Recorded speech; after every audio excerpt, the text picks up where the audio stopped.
Hey everybody, welcome to Grace with Paul Gray. Yesterday I gave you a fictitious story about how the concept of hell came about. Today I'm going to give you the true story about how the fictitious concept of hell came about. In modern Christian thought, hell is a physical location where unbelieving or evil people go when they die. In hell they will be tortured with literal fire forever. But that's not at all how hell is defined in the Bible. The word hell appears in the King James Version of the Bible 54 times. The NIV version only uses the word hell 13 times. More literal versions, such as Young's Literal Translation or the Mirror or others, don't use hell at all.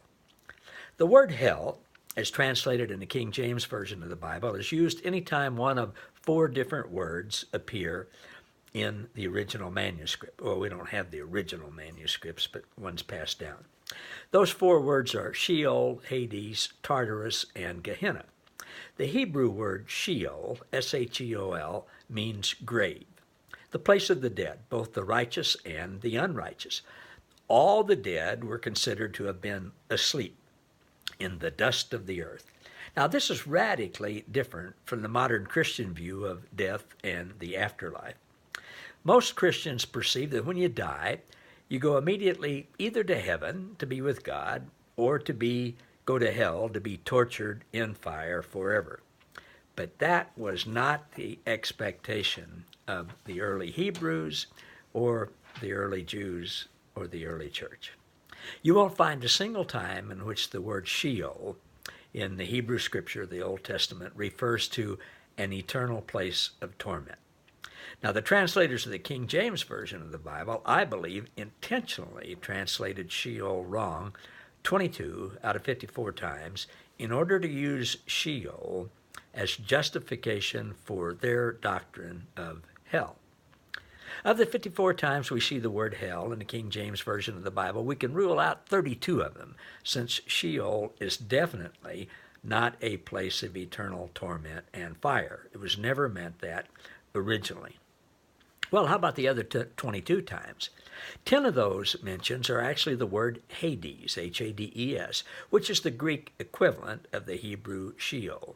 Just like Sheol, Hades is the grave, the place for the righteous and the unrighteous. Hades was actually the name of a fictitious Greek god of the underworld that was written about in Greek literature during Jesus' time.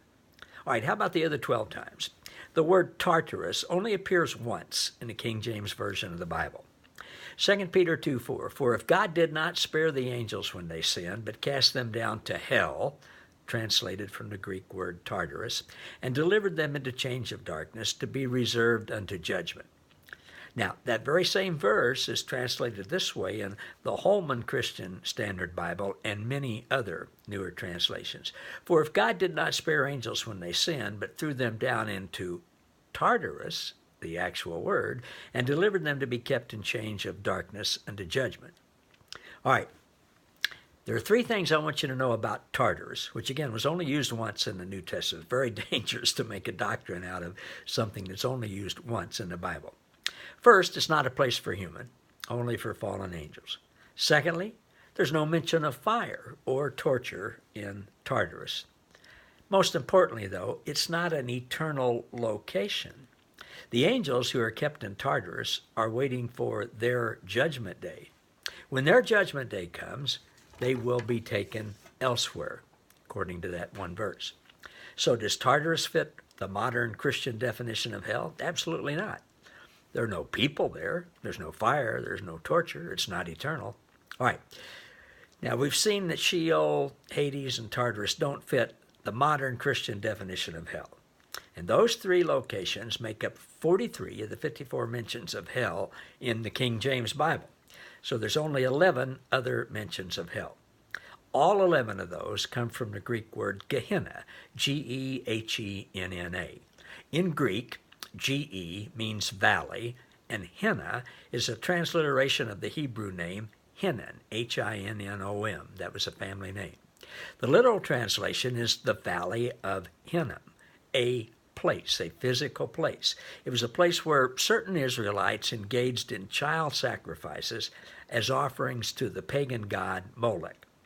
It was eventually declared unclean and was turned into a landfill. It became a dreaded place that was filled for decades, if not centuries, with garbage, sewage, animal, human corpse. The unclean and putrid trash that continued to be taken there was burned, was eaten by maggots. It was just outside of Jerusalem, and it was just an awful place. It was an eyesore. It was a source of horrible stench.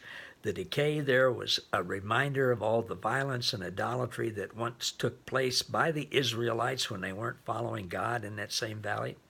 So Gehenna, by Jesus' day, became a metaphor, a figure of speech for sin and judgment. It would also come to be a place where the slaughtered body of hundreds of thousands of Jewish people were thrown during the siege of Jerusalem in 70 A.D., when Rome sacked Jerusalem. And all that had been predicted about Gehenna prior to that by Jesus and others found literal fulfillment. Gehenna definitely does not fit the modern Christian definition of hell. It was a physical garbage dump.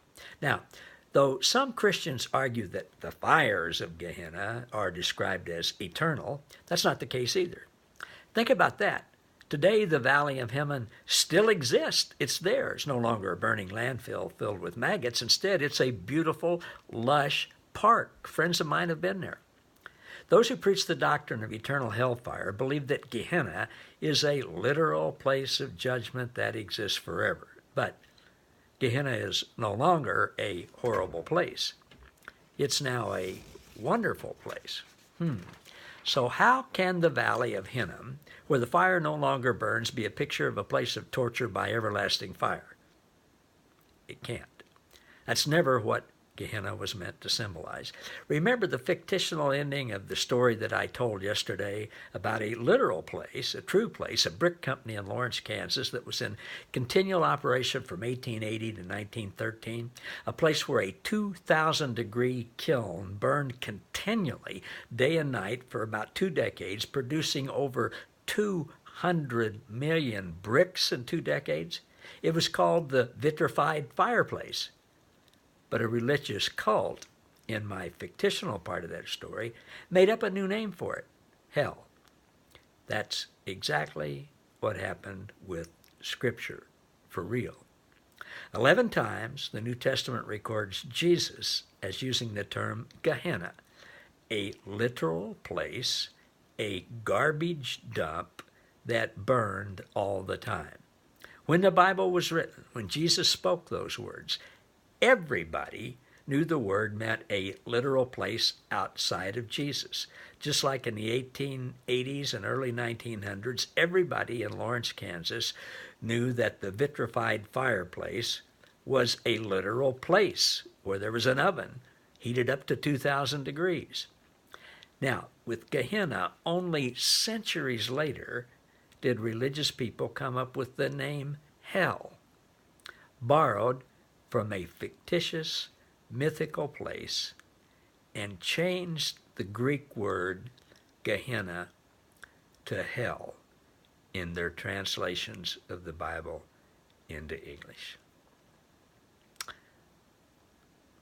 Horrific, hellish. Tomorrow we're going to look at the metaphor of fire, and the next day the actual history of when and how the myth of hell came about. Hope you'll join me then. Thanks, everybody.